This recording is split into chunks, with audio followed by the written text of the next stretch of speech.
हैं top 50 rules की जो सीरीज चल रही है और आप ज्यादा से ज्यादा उसको देख रहे हैं, ज्यादा से ज्यादा लोगों तक पहुंचा रहे हैं। और अगर आप ऐसा कर रहे हैं तो आपको आने वाले टाइम के अंदर वो सारे रूल्स पढ़ने को मिलेंगे जो एग्जाम के पॉइंट ऑफ व्यू से बहुत ज्यादा क्वेश्चन है। उसी एग्जांपल्स की रूल की सीरीज के अंदर हम लोगों को मालूम चलता है कि कुछ ऐसे रूल्स हैं जो बहुत क्रूशियल हैं। उनमें से एक रूल आपके सामने लिखा हुआ है और रूल है ईच एंड ईच का, एवरी एंड एवरी का। बहुत सारा कंफ्यूजन होता है कुछ बच्चों के अंदर, आप कमेंट में लिख सकते हैं। अगर आपको कोई डाउट है तो उससे रिलेटेड वीडियो आपके पास में पहुंचाया जाएगा। फिलहाल में जो हम लोग रूल पढ़ रहे हैं उसके अंदर हम ईच और एवरी को अलग अलग पढ़ रहे हैं। ईच और एवरी एक साथ में भी यूज किया जा सकता है। कुछ लोगों को विरोधाभास है इसमें कि कैसे होता है, कैसे यूज नहीं होता, कैसे क्या करते हैं। बट फिलहाल में जो कॉन्सेप्ट मैं लिख रहा हूं इसको हम लोग ब्रीफ में ही जानने की कोशिश करेंगे ताकि एग्जाम के पॉइंट ऑफ व्यू से हम पढ़ सके। जब आपको डिटेल में जानना होगा आप कमेंट करिए, इसको डिटेल में भी आपको बताया जाएगा। लिखा हुआ है ईच, फिर बगल में सिंगुलर नाउन और एंड लगा करके वापस से ईच से जोड़ रहे हैं और यहाँ पे सिंगुलर नाउन लगा रहे हैं। जो वर्ब आनी चाहिए वो भी सिंगुलर आनी चाहिए। अब बात आती है कि सर जब एंड से दो चीजें जोड़ी जा रही हैं तो वहां पे सिंगुलर वर्ब क्यों आ रही है। इस तरह की डिटेल के लिए आप कमेंट करें, आपको जरूर एक्सप्लेनेशन दिया जाएगा और इसका एक वीडियो अलग से आपको मैं बनाऊंगा तो आपको इसको समझा पाऊंगा। फिलहाल में हम लोग का चूंकि सीरीज है तो इसको थोड़ा सा ब्रीफ में पढ़ते हैं एग्जाम के पॉइंट ऑफ व्यू से। कॉन्सेप्ट ये है कि अगर ईच में आपने बगल में सिंगुलर नाउन रखी तो एंड में भी ईच आएगा और साथ में सिंगुलर नाउन आएगी, वर्ब आएगी आपकी सिंगुलर। एवरी से सेम कंडीशन है, सिंगुलर नाउन आएगी, एंड से जुड़ेगा और एवरी से सिंगुलर नाउन को जोड़ करके हम लोग वर्ब लगाएंगे। इंपॉर्टेंट इस रूल का क्या है, each will be added with each. Each को हमेशा ईच के ही साथ रखना है और एवरी को हमेशा एवरी के साथ में ही आपको यूज करना है। दोनों के बगल में जो नाउन्स है वो सिंगुलर चलेगी और जो वर्ब आएगी वो भी आपकी सिंगुलर आएगी। जरा जानते हैं, ध्यान से देखें। लिखा हुआ है each boys and each girls have completed there task. In this given sentence हम लोगों को देखने को मिल रहा है, ये जो कॉन्सेप्ट है पिक्चर को देखें उसके हिसाब से फॉलो करें। ईच के बगल में क्या मिल रहा है, बॉयज मिल रहा है। आपको ध्यान देना है ईच के बगल में जो सिंगुलर नाउन लिखी हुई है वो सिंगुलर नाउन ही चाहिए, तो बॉयज की जगह पे क्या हो जाएगा, बॉय।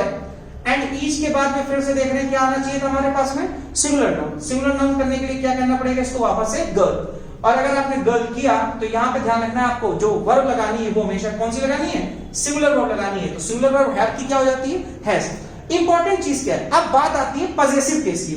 आप दिमाग लगा रहे हैं, आप यहाँ पे पढ़ रहे हैं, एग्जामिनर आपसे वहां पे एरर पूछ रहा है। सारे लोगों ने ध्यान इधर लगा रखा है, एरर यहाँ पे आ रखी है। क्या एरर हो सकती है, वर्ब अगर यहाँ सिंगुलर आ रही है तो आप दिमाग में रखें कि हर हाल में जो पॉजेसिव केस भी होगा वो वर्ब के ही अकॉर्डिंग आता है, तो वहां पर हमें देयर को हटाना पड़ेगा और देयर की जगह पर अब आएगा क्या। इंपॉर्टेंट ये यहाँ पे हमारे पास में बॉय है, बॉय के लिए सिंगुलर बॉय के लिए जो पर्सनल प्रोनाउन यूज कर सकते हैं पॉजेसिव में वो हिज यूज कर सकते हैं और गर्ल के लिए यूज कर सकते हैं हर।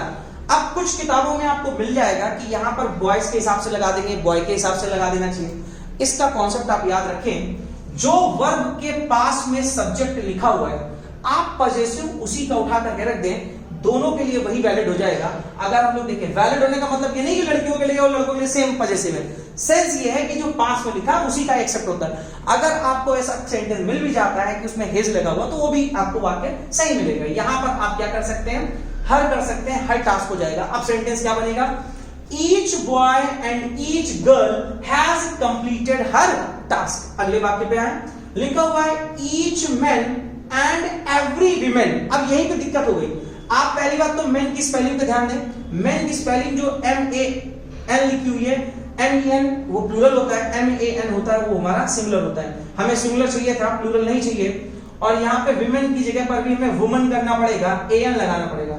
ये दो तो एरर आपने इंप्रूव करी, लेकिन यहाँ वाक्य शुरू हुआ है ईच से और एंड के बाद क्या ले आए हैं, एवरी। ये नहीं हो सकता है, एवरी के साथ क्या आना चाहिए था, एवरी, या ईच के साथ क्या आना चाहिए था, ईच। तो आप दोनों में जो चाहे इंप्रूव कर सकते हैं, या तो ईच को काट करके एवरी कर दीजिए। अब चूंकि ईच का पढ़ चुके हैं तो हम लोग इसको एवरी कर देते हैं। क्या कर देते हैं, एवरी। अब क्या बन गया, every man and every women. हर महिला हर पुरुष को आर टू ध्यान देना है, करना है क्या, take care of their luggages.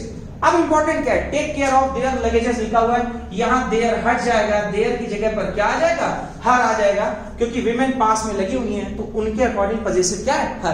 क्या बना sentence, every man and every women are to take care of her luggages. बस यहीं पे आपको ध्यान देना है कि अगर आप जितेंद्र मिश्रा से पढ़ रहे हैं तो एरर आपको कई जगहों पे मिल सकती है। क्या ध्यान देने की जरूरत है, लगेजेस जो लिखा हुआ है ग्रामेटिकली ये रॉन्ग होता है, लगेजेस नहीं होता है, लगेज होता है बेटा, तो ध्यान रखें वहां पे हो जाएगा हर लगेज। इस तरह से ये रूल आपको आता है, जरूर देख लें इसको।